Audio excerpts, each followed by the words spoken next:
todo lo que Dios dice en su palabra.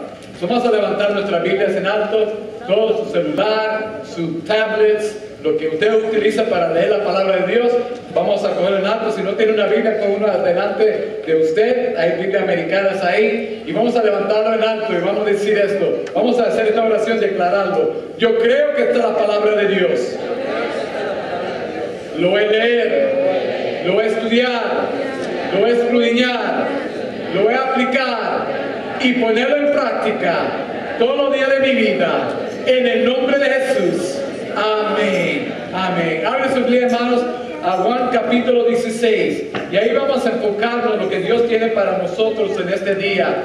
Si estaban aquí la semana pasada, se recuerdan, hermanos, que Cristo estaba hablando de cómo estar conectado con Él, sabiendo que Él es la vid verdadera, nosotros somos las ramas, los pámpanos, y nuestro Padre Celestial, Él es el labrador. Y sabemos que Cristo tenía que darle unas palabras muy fuertes para que tuvieran ellos un conocimiento verdadero de lo que iba a acontecer. Vemos que ya llegaba el momento de Cristo ir a la cruz del Calvario, de estar en el proceso de morir por nuestros pecados allá en la cruz, estar puesto en el sepulcro y pues resucitar al tercer día. Y vemos que Cristo estaba preparando el corazón de sus discípulos para que tuvieran ellos el encuentro en el futuro pronto, para que ellos pues recibieran el Espíritu Santo y tuvieran el gozo de tener en mente todo lo que Cristo le habló en estos días antes de él ser traicionado por Judas Iscariota. Y si tienen pues sus notas, están en su boletín. Si necesitan inglés, lo tenemos también en inglés, y el hermano Armando está traduciendo. You need the notes in English. Armando's translating it in English. You just need to get a little microphone thing and then they'll translate the whole message in English. Pero vemos, hermanos, que es importante nosotros entender que hay muchos momentos en nuestra vida donde tenemos tristeza. ¿Cuántos de nosotros estamos sufriendo y estamos tristes a veces, hermano? Solamente algunos, Yo soy el único que tengo a veces momentos de tristeza, sufrimiento. Pero la verdad, hermano, que vivimos en un mundo donde hay mucho sufrimiento, hay mucho dolor, que trae mucha tristeza. Y vemos que en este mundo Cristo le da a conocer a sus discípulos que vamos a tener muchas angustias y aflicciones y tribulaciones. Nadie se escapa de eso. Ningún que se llama cristiano va a escapar de tener momentos de aflicciones, momentos de angustia y momentos de tribulaciones. Mira, una de las cosas que cuando era pastor joven y mis hijos estaban pequeñitos, lo que me dolía a mí es cuando me invitaba a predicar a unas conferencias, y a veces yo tenía que estar una semana afuera de mi casa. Mis hijos, yo veía su rostro cuando hablaba con ellos, y nosotros estábamos en el comedor y estaba cenando, y me decían: papi, ¿por qué te tienes que ir? Porque yo tengo 6 hijos, imagínate, comprar un boleto para 6 de nosotros, más mi esposa y yo, 8 boletos. Créalo, no iba a acontecer, hermano. Pero la cosa es que mis hijos, sus rostros se veían que la tristeza. Decían: papá, ¿por qué te tienes que ir y no podemos ir nosotros? Y dije: mira, tengo que ir para bendecir a estos hermanos. Dios me llamó a traer palabra a estos hermanos. Pero recuérdate todo lo que Dios te ha dicho, especialmente a mi hijo mayor. Yo le dije: mira, tú vas a ser, en otra palabra, el líder con tu mamá en esta casa. Cuando papi sale afuera, tú te vas a encargar de ayudar a tu mamá y ayudar a tus hermanitos también a hacer lo que tienen que hacer. Pero lo que se quedaba a mí en mi mente es la tristeza que yo veía en sus rostros. Y como padre, hermano, yo le decía: pues, mira, esto solamente es temporal. Y esto solamente por un momento. En un 7 días yo regreso. Y usted me va a ver otra vez. Yo vuelvo a ver otra vez. Pero en la mente de mis hijos, 7 días era como que 7 años. Y a veces, hermano, nosotros tenemos que entender que Cristo está diciendo a sus discípulos: mira, tú vas a pasar por mucho. Te estoy diciendo todo esto, pero yo voy a regresar otra vez. Mira, cuando yo regresé del viaje, mira, no llega el momento de yo venir del aeropuerto a mi casa y estaban todos mis hijos: papi,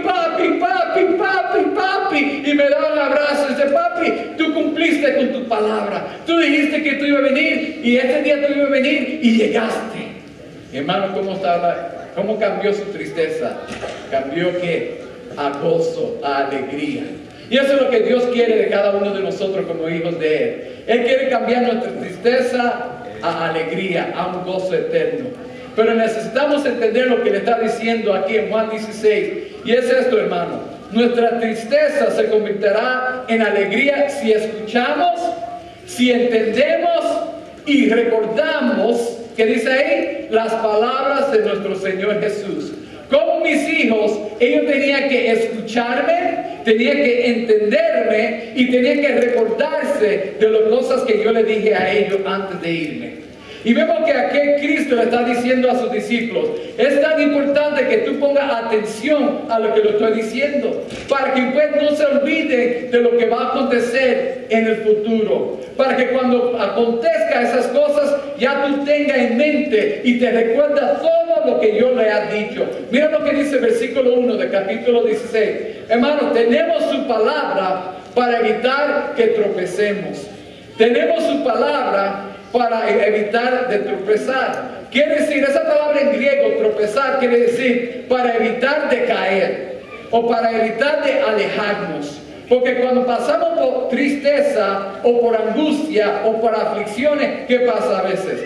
Acusamos a Dios o decimos, Señor, ¿por qué tú permitiste tal cosa? ¿Y qué pasa naturalmente? ¿O qué pasa en la carne? Nos queremos alejar del Señor. ¿Cómo tú me dejaste pasar por eso, Señor? Pero Cristo le dice, si tú oyes mis palabras y tú confías en lo que yo digo, y pues tú vas a evitar de tropezar.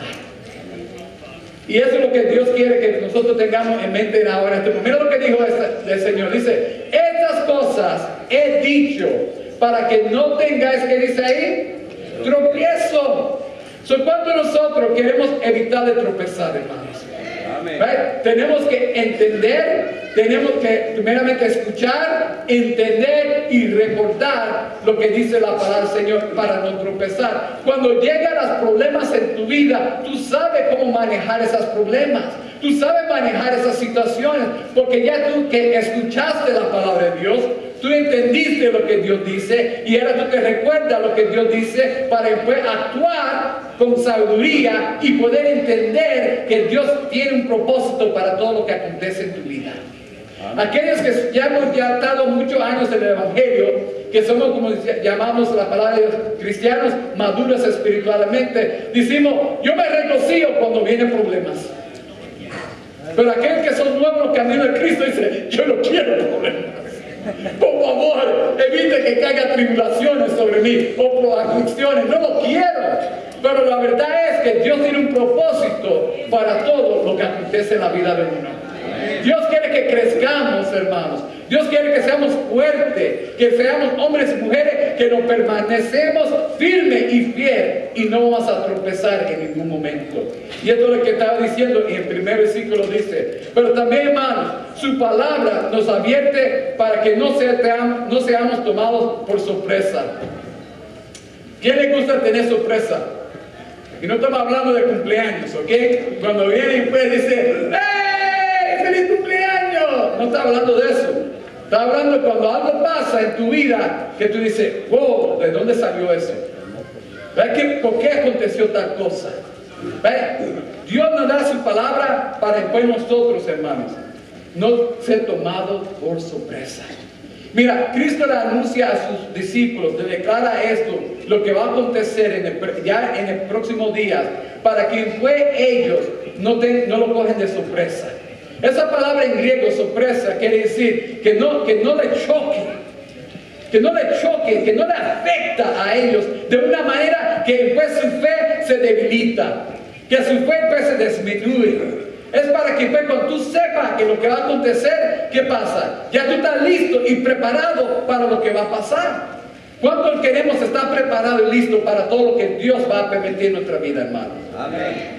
Necesitamos y puedes decir, Señor, yo confío en tu palabra, yo creo lo que tú dices y cuando acontezca esas cosas en mi vida no me va a tomar de sorpresa porque yo sé que tú tienes algo mejor para mi vida. ¿Cuántos lo creen así, hermano? Dios no es un Dios mentiroso, Dios es un Dios de verdad y Él quiere que cada uno de nosotros oigamos su verdad para después nosotros actuar responsables como hijos de Él. Para que pues, el mundo pueda ver nosotros sobre la roca que se llama Jesucristo. Que no vamos a estar diciendo, ay, pobre mí, Mira lo que me aconteció. No, dice, gloria a Dios, porque yo sé que Dios tiene algo bueno a través de esto. Como Cristo lo está diciendo, mira, está lleno tu corazón de tristeza, está angustiado, lo veo en su rostro, pero créanlo, algo bueno va a acontecer. Y nosotros necesitamos vivir de esa manera. Mira lo que dice los próximos versículos, versículos 2 y 4, dice, los expulsaron, ¿qué dice ahí? De las sinagogas, y hasta viene el día en cualquiera que los mate pensará que lo está prestando a un servicio a Dios. Actuarán de este modo porque no nos han conocido ni al Padre ni a mí. Y les digo esto para que cuando llegue ese día se acuerden que ya se lo había que advertido. Sin embargo, no le dije al principio.